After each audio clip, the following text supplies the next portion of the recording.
There's a difference between people doing what is required and people doing what is desired. Bernice Talaferro here. Welcome back to the Psalm 42 Gathering Place as we continue our journey through the book of Ruth. Last session, Ruth tells Boaz that his kindness has brought her comfort as she acknowledges her outsider status. But in this session, we began watching the relationship shift from public provision to personal giving. Whew. And honestly, don't miss this. At first, Ruth participates in a system. See, the gleaning laws created lawful provision, survival opportunity, and a public access for the vulnerable. God's law made room for widows, foreigners, the poor, the fatherless, but they still had to labor in the fields gathering what was left behind of the crops. So yes, there was provision, but it was still distant.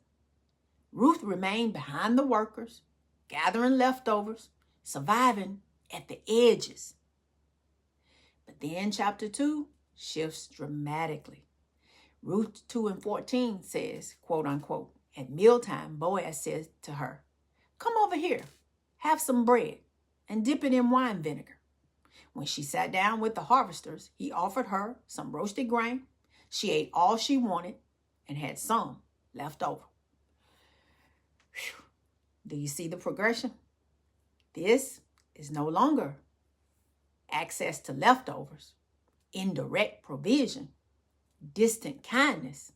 No, now it's she's invited closer, seated at the table, included amongst the harvesters, and receiving directly from Boaz's own hand.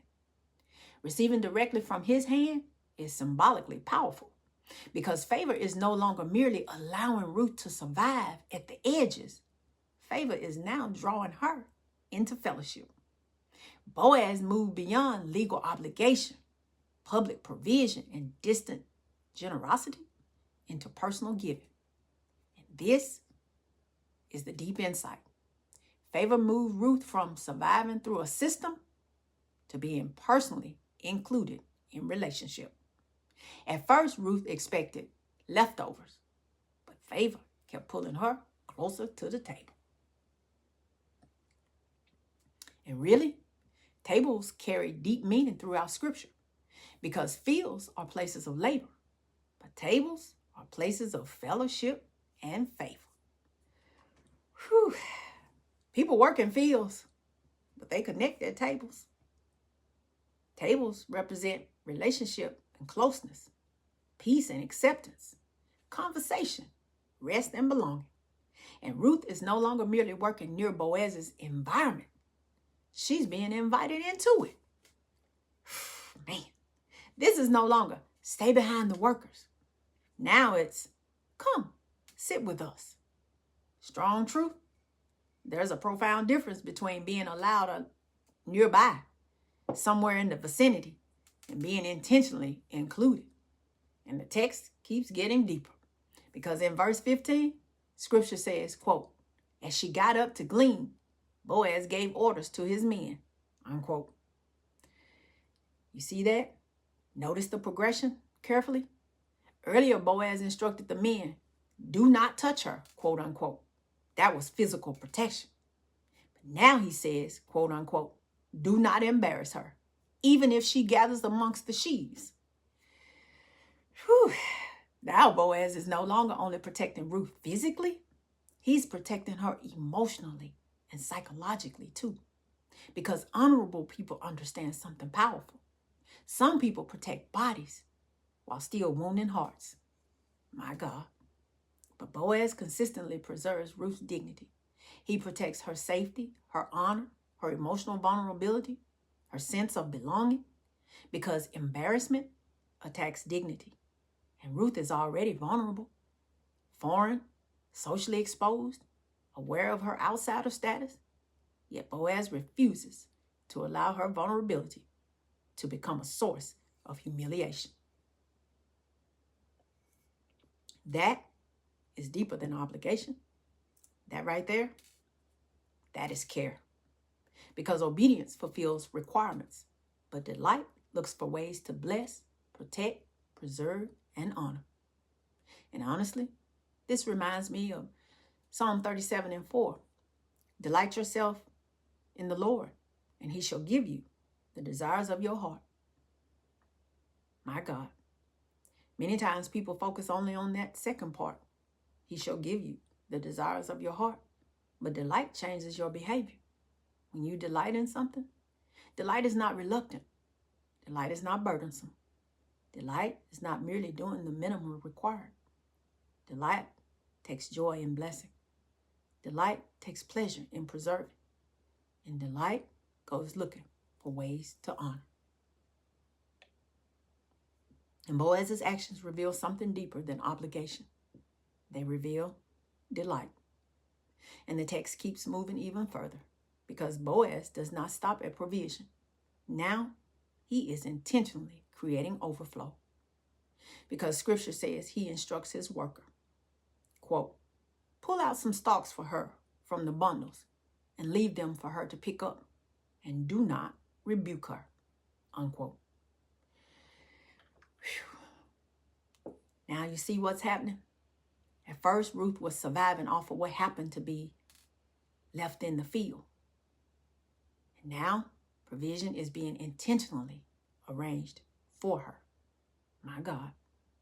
And not only that, Boaz tells the workers, quote unquote, do not rebuke her. Meaning, even if she gathers where she normally would not have access, don't shame her for it.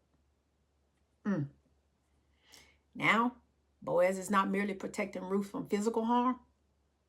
He is protecting her dignity, her peace, her emotional safety, her sense of belonging.